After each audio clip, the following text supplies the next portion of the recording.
나는 전능하신 아버지 하나님, 천지의 창조주를 믿습니다. 나는 그의 유일하신 아들, 우리 주 예수 그리스도를 믿습니다. 그는 성령으로 잉태되어 동정녀 마리아에게서 나시고 본디오 빌라도에게 고난을 받아 십자가에 못 박혀 죽으시고 장사된 지 사흘 만에 죽은 자 가운데서 다시 살아나셨으며 하늘에 오르시어 전능하신 아버지 하나님 우편에 앉아 계시다가 거기로부터 살아있는 자와 죽은 자를 심판하러 오십니다. 나는 성령을 믿으며 거룩한 공교회와 성도의 교제와 죄를 용서받는 것과 몸의 부활과 영생을 믿습니다. 아멘. 친구들 다 함께 눈 감고 두 손 모아 기도드리시겠습니다. 사랑과 은혜가 풍성하신 하나님 아버지 감사합니다. 다시 코로나 확진자가 늘어나 어려운 가운데 있습니다.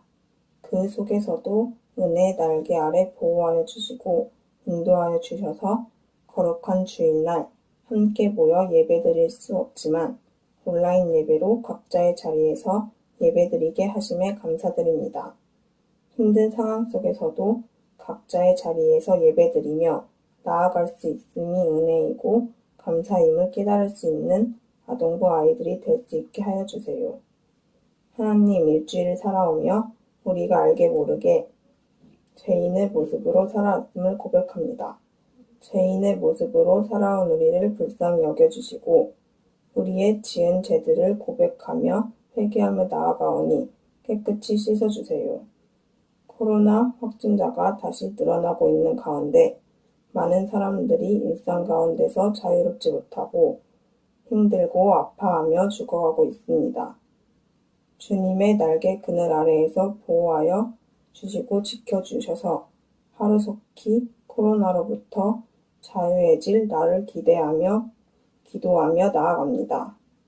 우리가 실천할 수 있는 작은 일 하나하나를 생각나게 하는 지혜를 주시어 실천하게 하여 주시고 매일 말씀과 기도를 가까이 하며 말씀과 기도로 나 자신을 비춰보는 삶이 될 수 있기를 원하고 바랍니다. 이 시간 말씀을 전해주실 전도사님께 지혜와 능력을 허락하여 주세요. 예배의 시작과 끝을 주님께 맡기며 사랑 많으신 예수님 이름으로 기도합니다. 아멘. 오늘의 말씀은 사도행전 20장 17절부터 24절까지의 말씀입니다.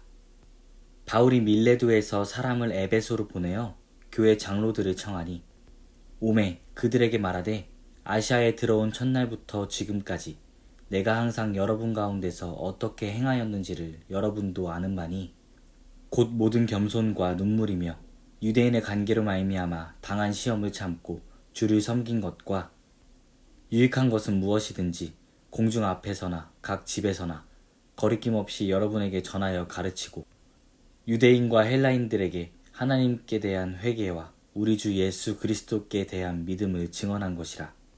보라, 이제 나는 성령에 매여 예루살렘으로 가는데 거기서 무슨 일을 당하는지 알지 못하노라.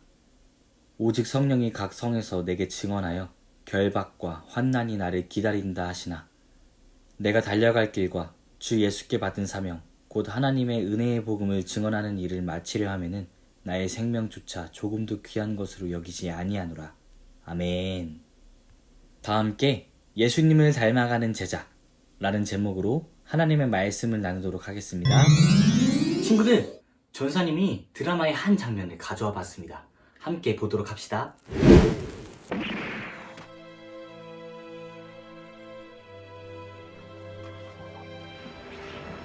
나의 죽음을 적에게 알리지 마라.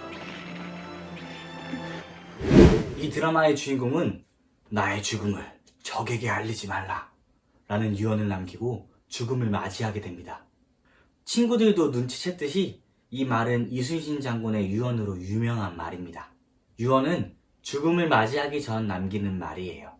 사람들은 보통 가족들이나 친구들에게 해주고 싶었던 말, 그리고 못해줬던 말들을 유언으로 남기곤 해요. 친구들, 어디서 울음소리가 들리지 않나요?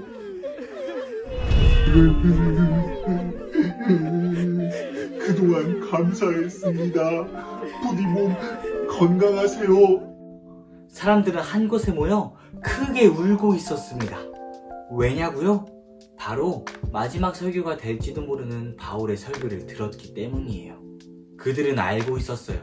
지금 바울이 예루살렘으로 떠나면 다시 돌아오지 못할 수도 있다는 사실을요. 그곳에는 바울이 예수님을 전한다는 이유만으로 그를 괴롭히고 죽이려는 사람들이 많이 있었거든요. 바울도 그것을 잘 알고 있었어요. 그렇기에 바울은 유언과 같은 설교를 에베소 교회 장로님들을 불러 전하게 되었어요. 바울은 3년이나 에베소에 머물며 하나님의 말씀을 가르쳤기에 에베소 교회 사람들과 엄청 특별한 관계였죠. 그래서 예루살렘으로 가던 중 에베소 교회 장로님들을 밀레도에 불러내어 함께 만나게 되었어요. 밀레도는 에베소와 아주 가까운 지역이었지만 바울은 시간이 없었기에 에베소 장로님들을 밀레도에 불러내어 만나게 되었어요. 바울은 비록 자신이 예루살렘으로 떠나지만 에베소 교회 사람들이 자신을 본받아 예수님을 닮아가는 제자가 되길 바랬어요. 그렇다면 바울이 어떤 삶을 살아왔는지 우리 함께 살펴보도록 합시다. 첫 번째, 루스드라.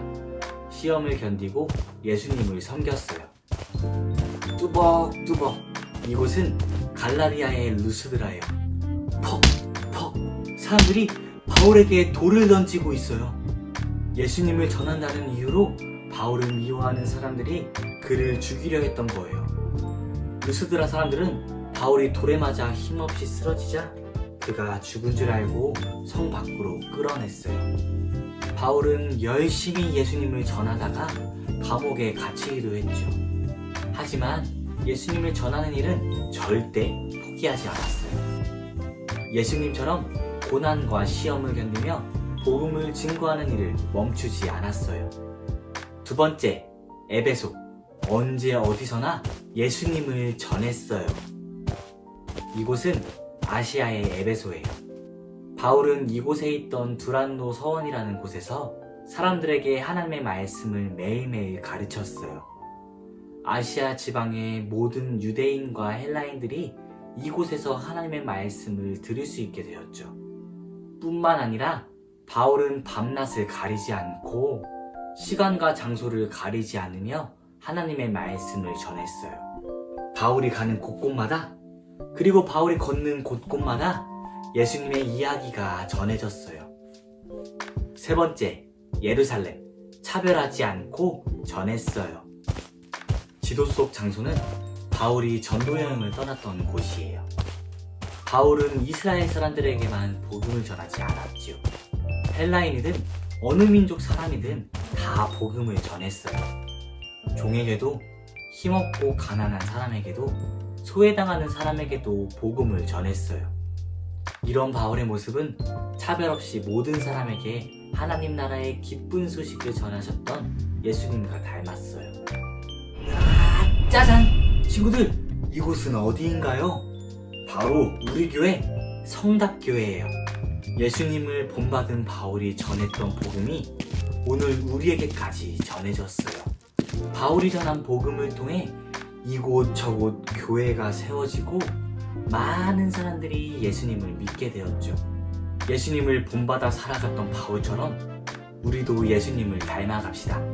어떤 어려움에도 실망하지 않고 우리 곁에 늘 계신 예수님을 믿고 전하며 살아갑시다. 하나님 나라의 소식이, 복음의 소식이 우리 친구들에게도, 친구들을 통해 전해 듣게 될 많은 사람에게도 어려움 속에서도 일어날 수 있게 될 가장 큰 기쁨의 소식이 될 테니까요. 다 함께 기도하겠습니다. 우리를 예수님의 제자로 불러주신 하나님, 어렵고 힘든 상황 속에서도 예수님을 닮아가기 위해 노력하겠습니다. 복음이 나의 힘, 나의 기쁨임을 믿습니다. 그것이 내가 힘들고 어려울 때 이겨낼 수 있는 힘임을 믿습니다. 그런 복음을, 예수님 이야기를 전하는 예수님의 제자가 되겠습니다. 예수님, 지금 코로나19 바이러스로 인해 온 세계 사람들이 힘들어합니다. 저와 같은 어린이들, 장사를 하시고 회사를 다니는 우리 부모님들이 바이러스로부터 안전할 수 있도록 지켜주세요. 힘들고 어려운 현재 상황이 하루빨리 지나가고 일상이 회복되어질 수 있도록 도와주세요. 감사합니다. 사랑합니다. 예수님의 이름으로 기도드립니다. 아멘.